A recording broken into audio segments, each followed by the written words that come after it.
single one of them is on bail. Is that making your kids safe? Have the police told you that these men are on your street? Have the council warned you that your children are at risk? No, that's why I called this today. That's why I'm standing here today for all you and telling you, your children, no matter where you live, no matter what borough you're from, your children are not safe. It's as simple as that. Well said, Billy, lad.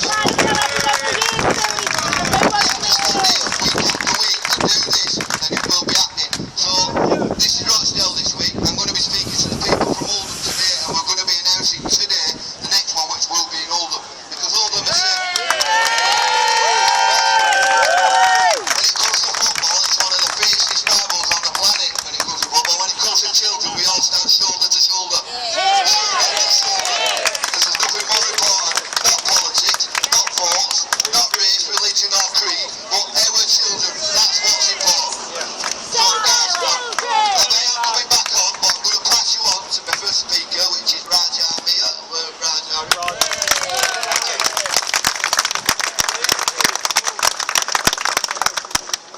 Billy messaged me and he asked me, Billy messaged, sorry I don't speak the loudest, so Billy messaged me and asked me if I'd come to Rochdale.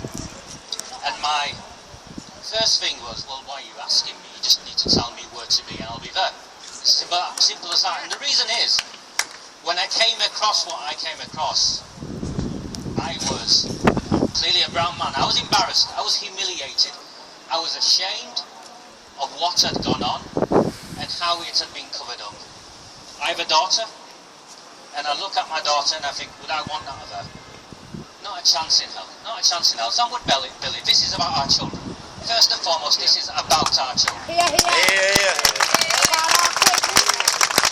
And then Billy got in touch with me and I found out about what you guys have been doing and what you've been through.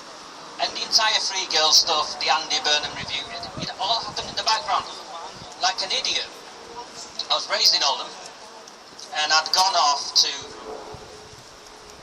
make a difference in the rest of the world. I thought, okay, I'm a child of my town, I've done alright for myself, and off I went. Off I went to work for government, off I went to work across the world, and for 20 years or so, I was good at what I did. And I came back, Warren Bates is here somewhere, and he phoned me up, messaged me, kept mithering me, wouldn't go away, because what I'd done is I'd come back to my town, my mother's terminally ill, and I came back to my hometown to look after my mother, and the mother of my daughter wanted to raise her child where she was raised. So I came back. I came back to a town that in many ways I'd left behind, and the first thing that happened within a couple of weeks was a friend of mine, a friend's wife contacted me from the local mosque. You know, she sends her children to the local mosque. Too embarrassed to have the conversation with her husband. The chairman of the mosque was a convicted sex offender in plain sight, and she was horrified as to what would happen for her children. Me spending 20 years thinking everything's okay and the system is there to protect you, believing the system is there to protect you, said, don't be stupid. Tell you what, give me his name and I'll get in touch with the Lado. You all know what the Lado is. You're the local authority designated officer. I'll get in touch with the Lado. I'll find out. There's no way he's a convicted sex offender. Sent an email, contacted them. They knew who I am. I've got,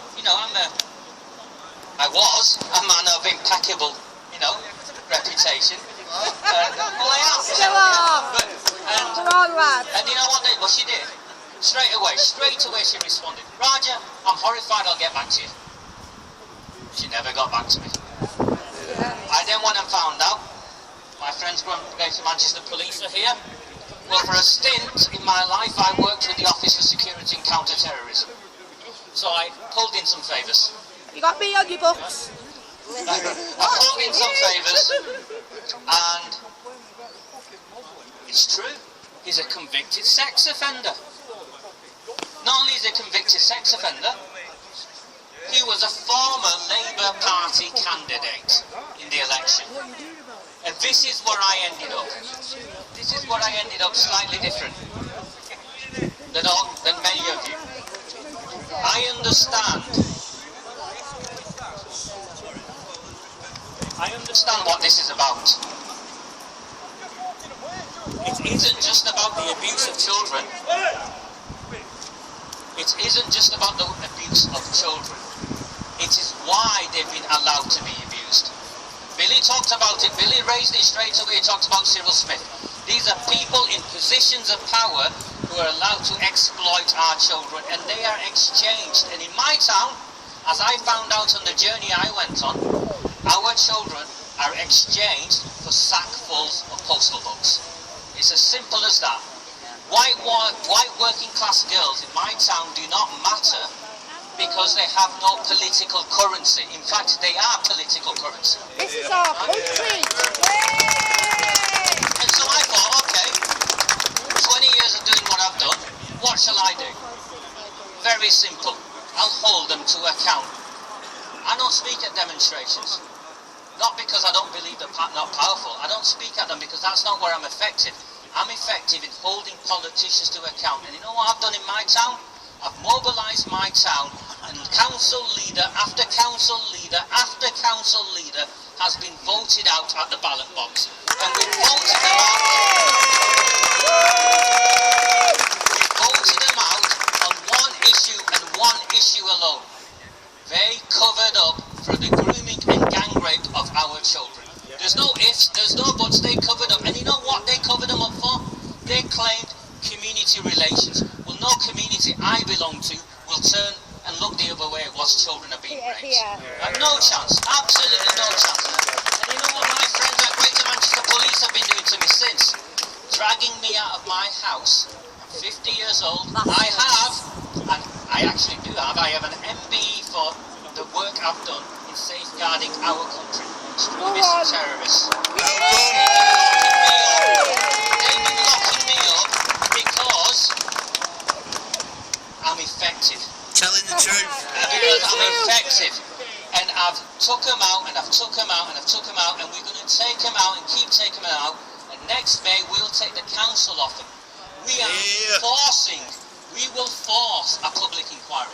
And what that public inquiry will uncover, this is why it's relevant to all of you, what that public inquiry will uncover is that the highest level of politicians and police and press have all worked together to cover this up. And they covered it up because it goes back to this. And I'm sorry, I'm a brown man and I'm sorry, because white working class people in this part of the world do not matter. And I'll tell you why you don't matter. You don't matter because you're not organised. You don't matter because not enough of you vote. You don't matter because not enough of you stand up for yourselves. You don't matter because the community I come from, I'll be honest with you, the community I come from, even those in my community who hate me, will not denounce me. I belong to them. If I turn up to someone and I said I'm coming there, 100 people will turn up. You've lost that. The working class, the white working class have lost that. You were the most powerful. This democracy in this country exists because of the sacrifices of your forebears, and you've lost that. You've absolutely lost it. You need to find it back. You need to get it back. And you need to vote. What we've done in Oldham is unprecedented in the country. We've mobilised independent candidates. These are just normal people. No different than you, no different than any of you. We've mobilised them and we've put them up against the strongest Labour Party councillors, and we've beat them each time. Each time we beat them. Get Labour out! You've got Tony Lloyd here, yeah?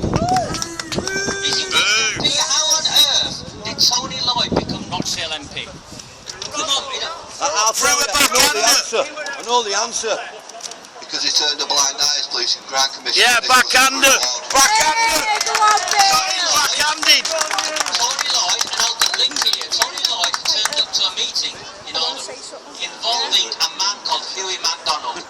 Hughie MacDonald was a councillor in the town. He was also the chief magistrate for 25 years. Decent bloke. I knew him. Sorry, 40 years magistrate.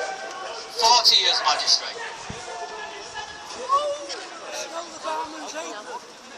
And what he did was when he found out that the grooming gangs in Oldham by Shabir Ahmed and his mates were from Oldham. By the way, we were from Oldham. Shabir Ahmed was from Oldham. He worked for the council. He worked for the council based out of, seconded to the Pakistani Community Centre in Glodwick. He sold children. He sold children whilst he worked for the council. They hid it. Not only did they hide it, we exposed, and this is from Huey MacDonald, he got sacked. Jim McMahon sacked him. Tony Lloyd attended a meeting and sacked him. And why did he sack him? Because Huey MacDonald, a man in his 70s or his 80s, from my town, 40 years a magistrate, spoke out and said this is wrong. Parents need to know that their children are not safe. And you know why they covered it up for? Community relations. I'll translate what community relations means in my town, because it means the same in your town. Community relations means votes. It means sackfuls of postal votes. That's all it means. That's all this is about. And the only way you're going to win here is by doing what we do in Oldham. You go from Barrow, wherever else from, you've got to hit them where it hurts. And the only way of hitting them where it hurts is standing for, as candidates. None of us want to be politicians. I get that. Not one of us want to be politicians, but you have no choice. They won't let me. You have no choice. You've got to stand. You've got to stand, and the people around you have got to mobilise. And if we can help, we will, because we've got a template. The first time when we took out Sean Fielding, it was great. They said, it had nothing to do with you, nothing to do with the C.S.E. I said, alright, it was nothing to do with the C.S.E. Why was he defeated? He went to the national newspapers. He went to the Sunday Times, crying to the Sunday Times. The Sunday Times wrote to me with a long list of allegations and accusations about me. Apparently I'm a far-right activist. You'll find me in the mosque on a Friday afternoon.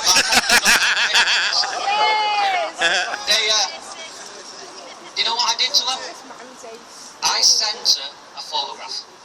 I said, right, whatever the F you want, here's a nice photograph of me. So make sure I can show it my mum. The council threatened to sue me. In fact, the council, in partnership with Greater Manchester Police over there, set up something called Operation Hexagon. One day Operation Hexagon will come out for what it is. It is an unlawful police operation that has surveillance on me and every member of my community that speaks out against the cover of the gang rape of children. Doug is out there, he'll tell you Operation Hexagon is run by the police. Do you know Operation Messenger? I know Operation Messenger. Yeah. I know Operation Messenger in the sense that when I first met one of the police officers who didn't believe what I was saying, and he asked me to meet with him. He was called James Faulkner. He was the lead police officer in Oldham. He's quit, he's left. He wants nothing to do with the cover-up. What was Operation Messenger all about, though? There was taking girls, taking to Granada, and they're going. Operation Messenger is an award-winning intervention on C.S.E. Anything that comes up and they tell me it's award-winning, I think you know it failed completely. It failed completely. But what we forced when Sean Fielding went was we forced Andy Burnham into this assurance review. He didn't want to do it. I wanted Andy Burnham exposed. The snake. Expose Andy Burnham. And I'll tell you what's going to happen with Andy Burnham. Andy Burnham will never become Prime Minister. And the reason Andy Burnham will not become Prime Minister is because his assurance review in Oldham that he signed off is proven to be a cover-up. Andy Burnham was involved in covering up the cover-up of child abuse. That man will never become Prime Minister. And he knows it. Snake. He knows it. The snake, we don't want him. So, it's great, 100 of you here. But please, if you want to be the difference in Rochdale, if you want to deal with this,